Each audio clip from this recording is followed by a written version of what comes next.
Ada mirip nggak? Alah, selamat makan Indonesiaku. Ritual.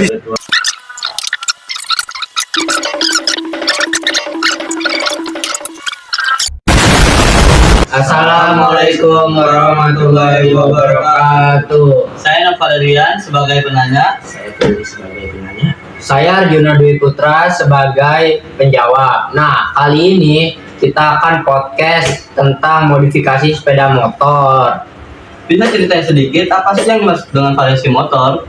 Variasi sepeda motor yaitu memodifikasi kendaraan standar untuk berubah looknya agar berbeda dari yang lain gitu. Contoh modifikasi motornya itu apa? Gitu. Contoh nih, modifikasi untuk kalangan anak muda sekarang tuh lebih suka matic ya, kebanyakan di jalan tuh matic gitu. Nah, modifikasinya itu paling kalau anak muda sekarang tuh kayak seperti ganti velg, knalpot dan repaint body gitu. Terus juga awalnya kenapa bisa tertarik dengan dunia variasi motor? Nah, awalnya tuh saya itu ngelihat dari kayak di YouTube gitu, di TikTok, di IG kayak sinematik motor yang sudah dimodif. Itu tuh terkesannya kayak menarik gitu, bikin saya tuh jadi pengen ikutan modif juga gitu. Kan kalau misalnya di FYP kan kudu buat pencarian dulu. Sebelum buat pencarian kan pastinya nggak bakal muncul dong itu FYP. Nah itu gimana sih bisa keluar gitu FYP motor? Apakah emang sebelumnya udah sering nyari? Nah, sebelumnya itu kayak ada tuh pernah kayak lewat sekali itu FYP tuh. Nah jadi kita itu langsung kita ngetik di pencarian kayak nyari modifikasi yang cocok untuk motor kita gitu, kayak modifikasi motor vario. Nah gitu. Terus modifikasi atau variasi motor sekarang lagi ke arah mana? Nah untuk modifikasi sepeda motor untuk apa ke arahnya kemana, itu modifikasinya ke konsep proper atau konsep street racing. Konsep proper tuh contohnya kayak gimana sih? Apakah simple, padat, apakah lebih ke Thailand style? Nah, konsep proper itu lebih ke yang aman dari polisi. Contohnya spionnya dipakai, ya kan? Nah, plat nomornya dipakai. Nah, biasanya tuh anak muda tuh kalau itu kayak spionnya dilepas, plat nomornya dilepas. Nah itu tuh nggak proper karena kalau iya, karena kalau ada polisi ketilang gitu. Terus juga biasanya ide variasi motor itu datang dari mana? Nah ide variasi motor itu datang dari ya tadi itu kayak FYP gitu, seliweran lewat gitu, jadinya kita pengen. Nah karena kita juga, saya nih sering kayak bongkar-bongkar motor gitu, kayak bongkar bodi, bongkar apa yang lain-lain gitulah. Jadi saya tertarik gitu. Awal suka bongkar bodi sama bongkar yang lain-lain itu melihat siapa sih? Apakah ada teman yang nyontoin atau emang karena ini minat sendiri gitu? Nah kalau itu tuh berawal dari YouTube, iseng-iseng gitu. Oh saya nih pribadi, aduh gue pengen bongkar bodi. Nah buka YouTube dulu, cara bongkar bodi motor ini. Nah pasti kan ada. Jadi itu saya sambil praktek di YouTube gitu. Nah alhamdulillah saya sekarang udah bisa gitu bongkar bodi tanpa melihat YouTube gitu. Jadi apa sih kalau itu otodidak ya Mas ya? Iya, otodidak. Terus juga apa bagian motor yang paling sering divariasikan orang? Nah untuk bagian yang sering divariasikan itu kayak yang murah nih, paling kayak lampu sen itu diganti dengan sen yang lebih terang, dan lampu utamanya diganti dengan bilet. Nah terus apalagi ya, kayak stop lampnya diganti. Kan kalau kalangan sekarang ini udah pakai LED yang kayak garis gitu, terus rainbow warna itu yang di stop lamp gitu. Itu sangat cakep lah pokoknya. Itu kalau misalkan masang bilet ya, dia kan pencahayaannya agak sedikit lebih terang dibandingkan lampu standar, itu mengganggu pengendara lain gak sih? Nah itu tuh tergantung kita nyetingnya.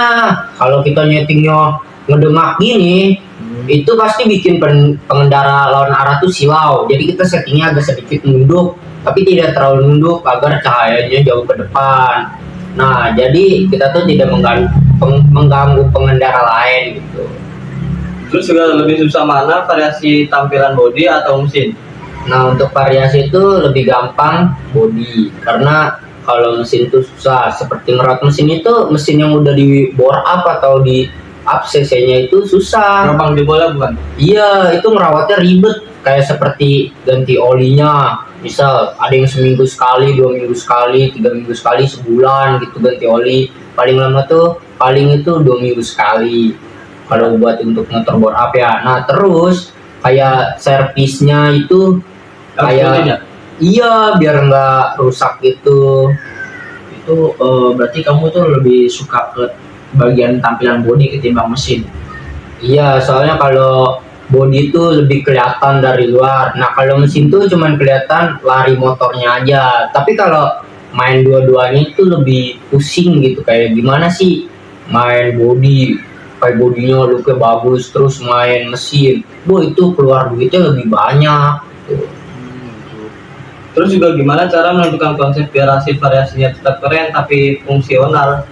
Oh, jadi biar konsepnya tetap keren dan fungsi, kan kalau anak muda sekarang ya modif motor tuh rata-rata copot spion. Nah, spion tuh gimana sih? Sangat berfungsi banget buat kayak kita belok kiri, belok kanan. Pasti kita sebelum belok tuh ngelihat spion ya. Nah, kalau spionnya dilepas, kita kalau belok tuh ngeliat belakang.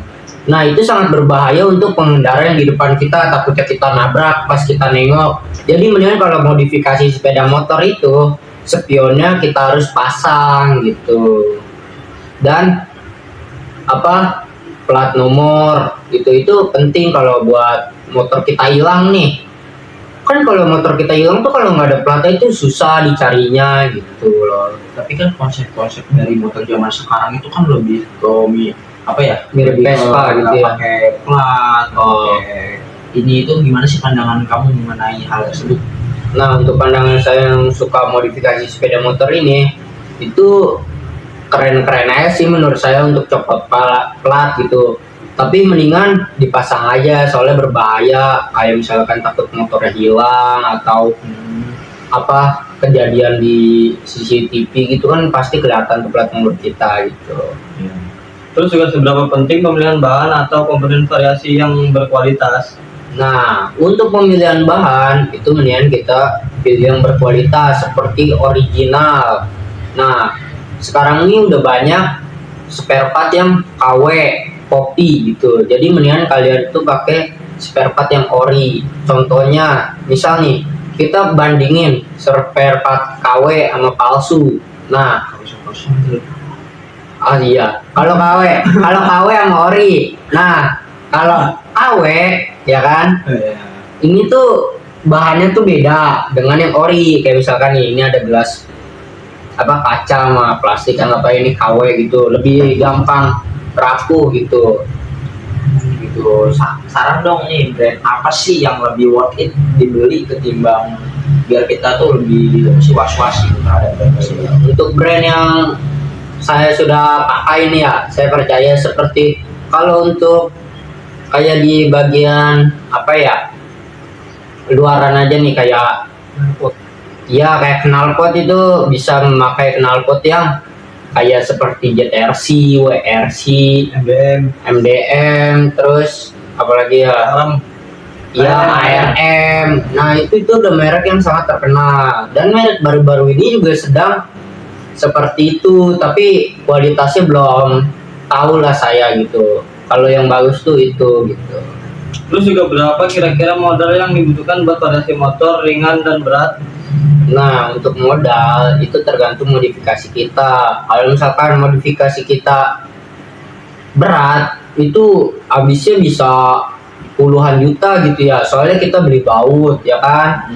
Terus beli pokoknya part-part yang kecil itu, detail itu kita harus beli. Soalnya itu modifnya udah gimana sih, udah masuk yang berat gitu. Nah, kalau modif ringan itu tuh simple modifannya, cuman kayak ngerapihin body gitu. Misalnya body kita patah atau baret atau apa gitu, jadi kita modifikasi. Menurut kamu nih, kamu lebih memilih modifikasi simple atau lebih berat? Nah, untuk lebih enak dilihat itu yang mana? lebih enak sih yang berat, soalnya itu udah dimodif semua, jadi kelihatannya sama mata tuh, wow gila ini cakep banget. Apa sih pandangan kita tuh sama motor standar tuh sama yang udah dimodif itu kelihatan banget kayak gila ini cakep banget pokoknya gitu lah gitu. Terus juga menurut kamu variasi motor itu termasuk hobi atau bisa jadi bisnis juga? Nah, untuk itu bisa dua-duanya, termasuk hobi dan bisnis. Bisnisnya itu, kalau keuntungannya itu kita bisa di-endorse dengan brand-brand. Kalau misalkan kita udah menjadi seleb atau apalah gitu. Jadi udah terkenal lah, pokoknya udah banyak orang. Jadi kita dapat endorsan gitu. Nah, kita juga dapat sampelnya untuk kita promosiin. Jadi kita dapat gratis barang. Sama ntar kita bisa jadi TikTok affiliate untuk mendapatkan cuan gitu. Keuntungan dari TikTok affiliate pas kita dapet suatu apa sih namanya itu brand itu gimana sih, berapa sih gitu?